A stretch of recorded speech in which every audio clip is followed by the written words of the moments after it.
Quest'anno sembra che l'estate ci abbia messo tanto ad arrivare, ma finalmente il maltempo sembra avere definitivamente ceduto il passo al sole e alla calura. C'è chi sceglie di approfittarne per fare un tuffo al mare e chi preferisce invece fare una passeggiata, magari entrando anche in qualche negozio. Occhio però, è meglio rimandare gli acquisti agli imminenti sconti e alle offerte, perché i saldi estivi 2019 sono alle porte. Il tanto atteso periodo, utile per rifarsi il guardaroba risparmiando, ha un inizio e una durata differenti in base alle varie regioni dello stivale.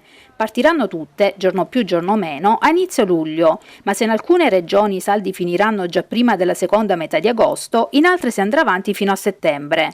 A iniziare prima di tutte e anticipare le altre è la Sicilia insieme alla Liguria, dove i saldi partiranno già il 1° luglio.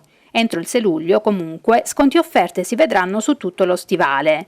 La Sicilia, però, non solo è la prima a iniziare il periodo dei saldi, ma è anche una delle ultime a finirlo. Le offerte sulla nostra isola si protrarranno fino al 15 settembre.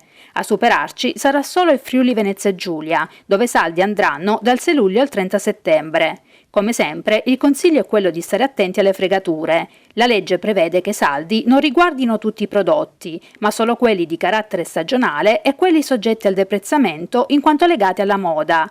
Il venditore è tenuto ad applicare in cassa lo sconto dichiarato, così come è obbligato a sostituire un articolo difettoso anche se dichiara che i capi in vendita durante i saldi non si possono cambiare.